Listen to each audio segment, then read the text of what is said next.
Hi everybody, welcome back to Unscripted. I'm Hannah. I'm Anuli. And today we're going to be talking about making new friends. Making new friends as, young women becoming adults, and our feelings about that. So let's jump right into it. Anuli, what are your thoughts on making new friends? Do you go into situations thinking, worried about making new friends, or do you not think about it at all? I think I used to be a little more worried initially. I feel like that's just something that I would think about a lot. Oh, am I gonna get along with people? And am I gonna like the people that I'm meeting? But eventually I think it just became a little more organic. So now when I walk into a room, I feel completely at ease because I know there's a group of people that are gonna like me and vibe with me, and there's a group of people that are not. And I feel like accepting that just puts everything at ease. So it puts all the stress and anxiety of making friends at ease. So for myself, I have always kind of been anxious about making new friends and whatever the new situation would be, studying abroad, going to a new school, starting a new job. And part of the way I've been able to get over that, which is kind of going to transition to our next topic, I guess, would be how to make new friends.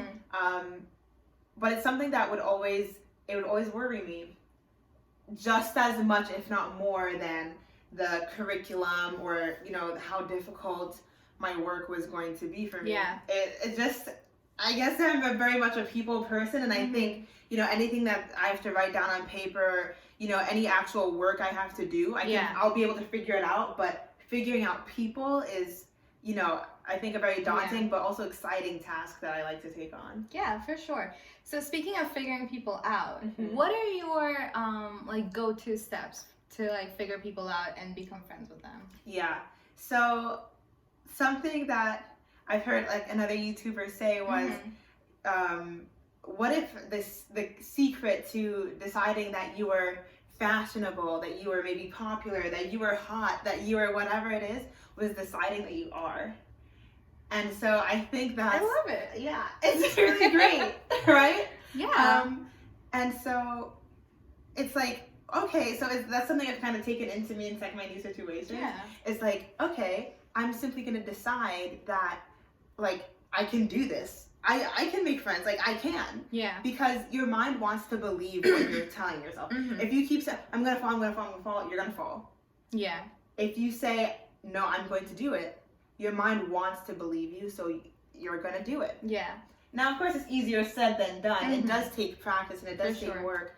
But I think also, kind of like what you're saying, that when you walk into the room, you're going to find people that you can vibe with and become friends with. And it's also believing out there that there are going to be people that you can be friends with.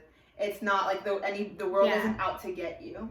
That's something I learned from Julia Furlan's podcast on NPR One. She was talking about making new friends, and she had a bunch of different experts on about talking about that as well. And they were saying everybody always wants to make new friends. Yeah. Maybe not, they don't necessarily want to actively go search to make new friends, but nobody's ever saying, no, I don't want anybody to try to become my friend at this point anymore. So it's really knowing that people are going to be receptive to your efforts on making new friends. I feel like our opinions overlap a lot in that I also believe in initiation.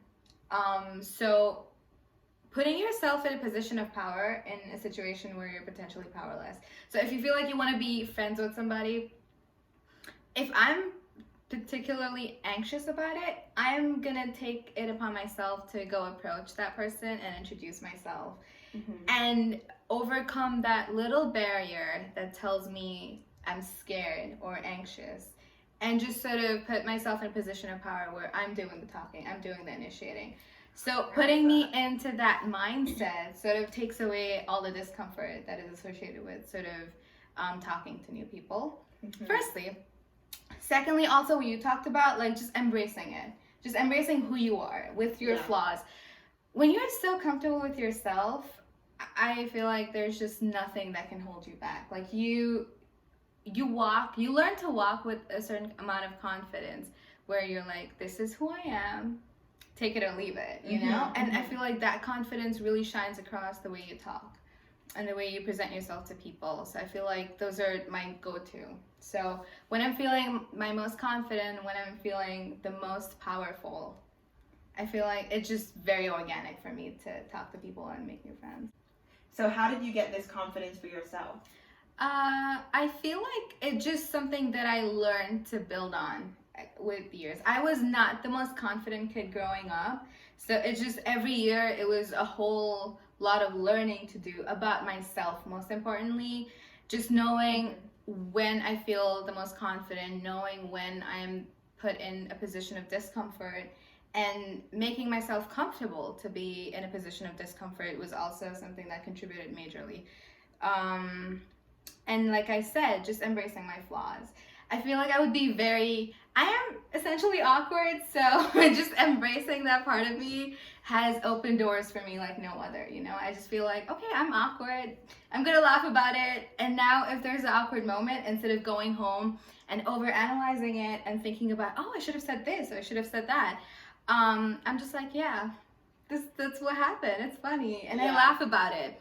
Yeah. And it just puts so many parts of my brain at ease instead of just analyzing and going, like, why did I say that, you know? Yeah. And what about you? Something for me, a couple of different things.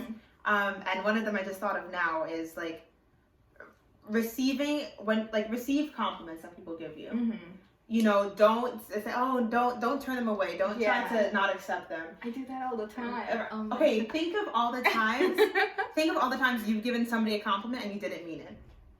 Can you Never. Never. No. So why do you think that anybody else giving you a compliment isn't gonna mean it?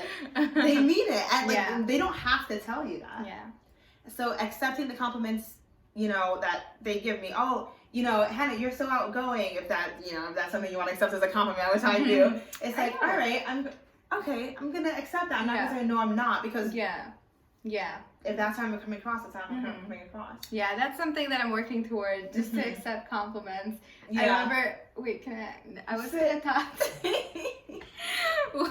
talking to one of our colleagues the other day, and I remember he complimented me over something, and I was like, no, stop. And then I immediately corrected myself, and I was like, you know what? Thank you for saying that. I appreciate it. Yeah. And it made me so uncomfortable, but I was like, you know what? This is 2020. It's 2020. So, I learned to flip the script. So, good. Yeah. I think that will have a lot to do with it. Yeah.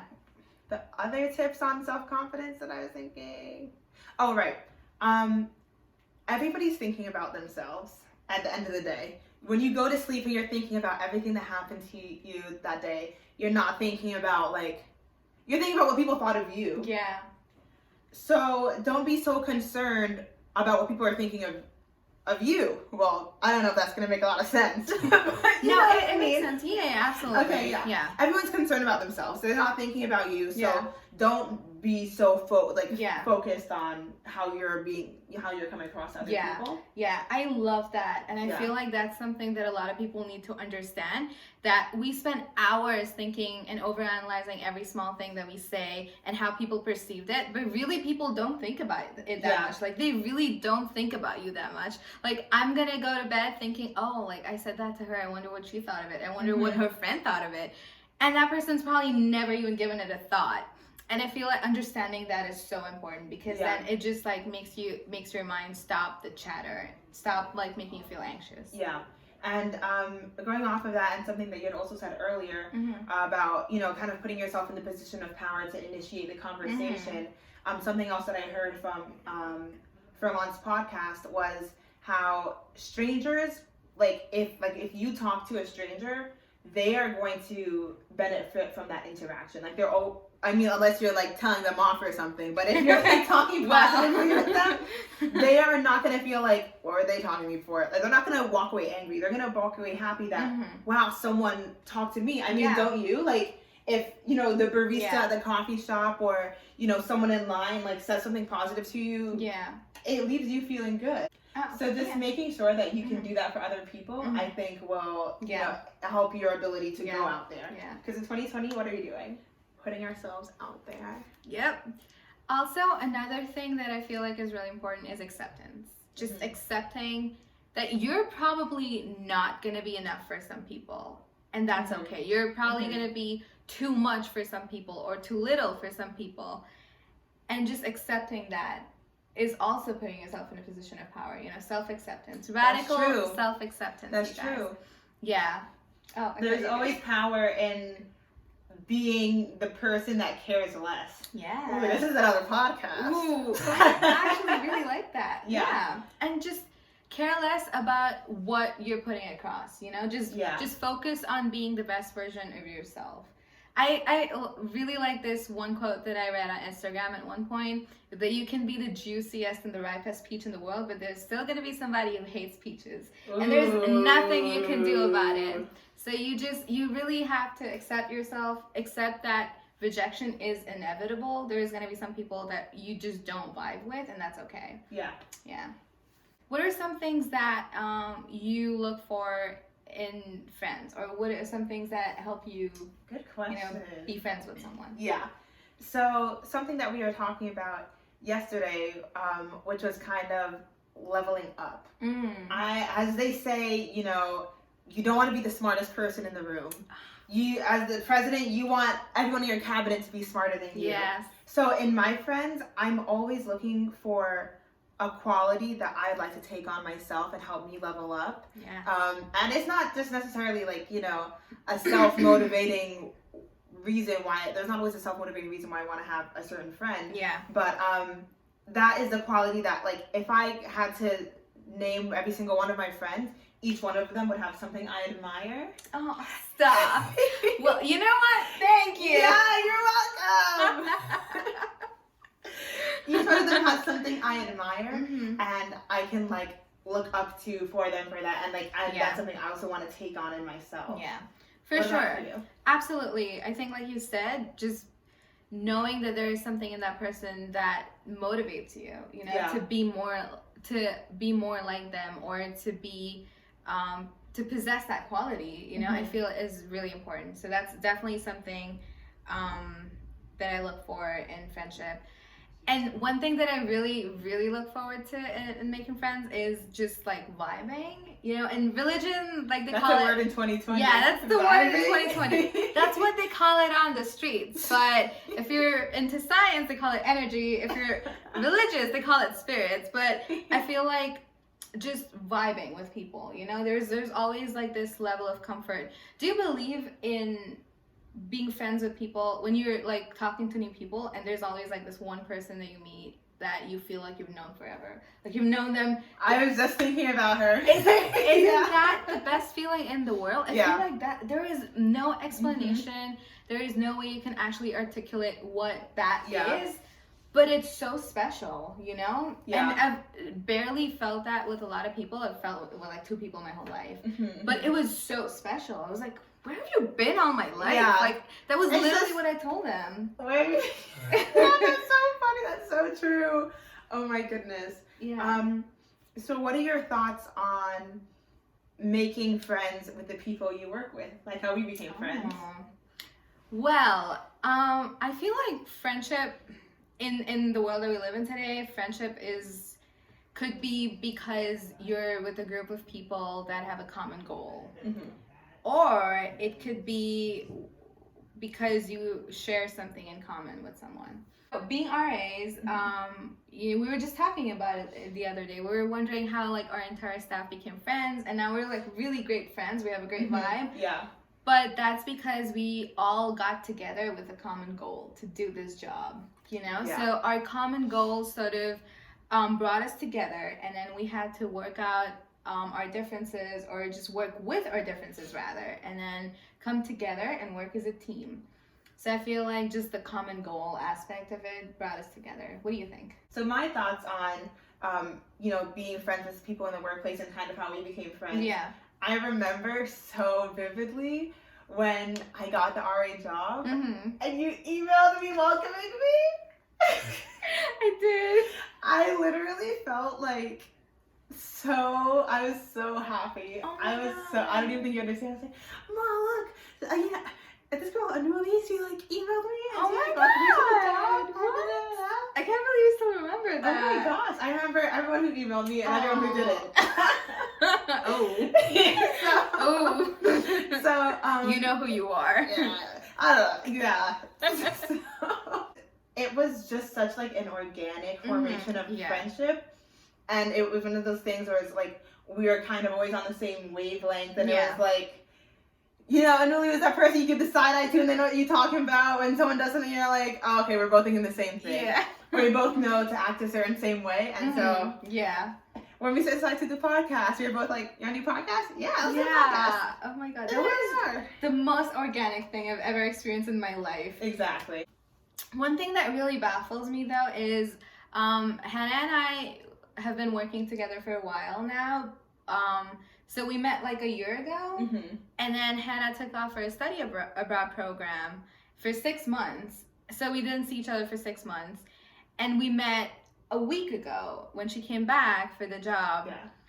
And at training, we were just talking about like how we changed and everything, and we started talking about things that were so profound somehow and made so much sense to us. And it was just so organic. Like, we looked at each other and we were like, oh my God, we're making so much sense. We should do a podcast. And we looked at each other and we've never felt more happier. And we're like, yes, we should do it. And we just started talking about it, planning it all out. And here we are, obviously. But I distinctly remember when we had this conversation after, like we were in the middle of doing something for the podcast. And we talked to each other and we were like, wait, we met like a year ago. Would we have done the same thing a year ago? And our answers were no, because we were not the same people. And I feel like we've experienced growth in different ways that have put us at the same level. So now when we're talking, we feel like we can actually talk and do things that can make a difference in the world, you know? And I feel like that mentality sort of brought us together. You know, I feel like I've worked more on my fear of like social media and like putting myself out there has become all of this like amazing woman. And I feel like we've just come together and you know, tried to do something and contribute to the world. But yeah, it was fascinating how the universe has a way of just making things happen, you know? This was a very, very prime example of the right thing at the right time, like meeting the right people at the right time, you know? Yeah. I think, you know, really just accepting what the universe is trying to tell you. Kind of like what we were talking about yesterday with your self-care, listening to what your voice has to say. Now I feel like what I have to say could be of use to somebody else. Not that maybe my advice wouldn't be useful before, but now I feel more prepared to say it. That's a good way of putting it. Absolutely. So accepting what yourself and the universe has to say, and listening to that voice, trying to formulate it in a way that it can be of use to you, will help you be of use to other people and your friend group, and basically leveling all of you guys up. As you were saying, you know, the changes that you've gone through, that's going to change with your friend group as well. So last year I might have had friends that were helping me to get to this place. Some of them I'm taking along with me. Some of them are going to go a different way, and it's not for better and it's not for worse necessarily. I don't want to be holding them back from doing something, and I want to be able to focus more energy on the people that I can help. Absolutely. So always keep that in mind. If friends aren't for a reason, they're for a season. So that don't let that stop you from making friends, because if they're there for that one season, sometimes that's all you need. And that's life-changing in itself. Absolutely. And that was such a great point to bring up, because that brings me to bad friends as well. Like, you learn from every kind of friend. Like, you learn from the motivated ones. You learn from the ones that not necessarily help you a lot, but, you know, they're just around to teach you a lot. I don't know if that's the right way to say it. Even if they're there to give you a laugh. Yeah, exactly. Even if they're there to give you a laugh. Yeah. So it's not necessary to always sort of weed out your friends based on what you want. I feel like just embracing the experiences that comes with meeting different kinds of people is also really important. So going off of that, what are your thoughts on negativity in friendships? Because as we were saying, we can learn from each friendship, but sometimes I've had enough learning. What do you think about that? We've had enough learning. I've had enough learning from like you said, we've had enough learning. So I feel like when you know, I think you just know when there is a point where you've had enough. And for your own sake, and again, this ties into the self-care podcast that we're going to do eventually, But this ties into self-care in that you need to set your boundaries. You need to set boundaries in order to ensure that you're not putting yourself through too much. So if you feel like a friendship is getting toxic, if you feel like whatever you're getting out of your friendship isn't serving you well enough to ensure your mental health, then you need to start phasing your friendship out. You need to make sure there is enough space for you to recover as well. Yeah. Do you feel the same way? Yeah, I do. And I think when you hear your phone beep, are you like, oh, I hope it's X person? Or are you thinking, oh my gosh, so and so just texted me? You know, when you leave an interaction, are you happy you saw them? I know I'm happy when I see Anuli. I'm like, oh, you're gonna see Anuli. Oh, you're gonna see. Or I'm so happy. Or like, wow, what a great time we just had. Yeah. You know, think about how you leave the situation, like how you feel when you leave the situation. Don't feel obligated to stay in a friendship or relationship that you're never obligated to. Unless, you know, you maybe have like an investment together of sorts, then it's like, don't put yourself through that. There are billions of people in the world, and after you listen to this and you learn how to make some new friends, you'll be able to find another one. Yeah, and adding on to what you said, there are a billion people in the world, and among them are also people that are gonna actually take steps to care about you, care about your mental health. And one thing that I read about, which I find very interesting, I think I read it on Reddit, but it was something about checking in with your friend before you start talking to them about your troubles. Like, hey, are you in a good mental space for me to put my burdens on you? And if the answer is yes, you can go ahead and talk to them about it. Because a lot of times, it's hard to know, but your friends are not available for you to just unleash your worries on them, and you still end up doing that. So I feel like just checking in with people and having people check in with you as well is a good way to ensure that the friendship stays a very like healthy friendship as opposed to being something that's burdensome. I really like what you just said. And I think part of you being a good friend is knowing the friends to talk to and knowing the friends to ask. Because some friends, you know, if you ask, they're always going to say yes. Even if they're not going to be in the right mental state for you to, you know, unleash your burdens on them. Something that Julia Furlan was also talking in her podcast about was women doing, in society, women do more emotional work than men. Like, society just allows that to kind of happen. So be considerate, and be considerate of that for yourself too. If you cannot take on somebody else's burdens, or you cannot be giving out any more advice that these people are not going to take, you have to set that boundary for yourself too. And if, as the YouTuber I also listen to is Shallon Lester, I listen to her sometimes, and she says, you know, people who benefit, the people who are mad at you for putting up your boundaries are the people that benefited from you not having any. So if you say, I cannot listen to this right now, I'm sorry, like, but I'd love to, I just cannot do it for myself, and they're mad at you for that, they might not have been real friends in the first place. They're not real friends. Again, like, that ties into just being okay. It's just saying that it's okay to be selfish in these situations. It's okay to put yourself first. Like, you don't always have to put everyone else first, because at the end of the day, if you're going back to your home or your apartment and you're completely drained, then you really haven't had that many meaningful interactions throughout the day. So I feel like just looking out for yourself and just being okay with being selfish, you know? I make sure that I take time out for myself. If I get really overwhelmed with social interactions sometimes, like a whole day of just talking to people, and I'm like, oh my God, like, I need some me time. I go back to my room, I shut everything off, all my social media, just by myself for an hour in my room. And that works wonders. Is that selfish? Maybe to a certain extent, but it's a good kind of selfish because I'm still taking care of myself.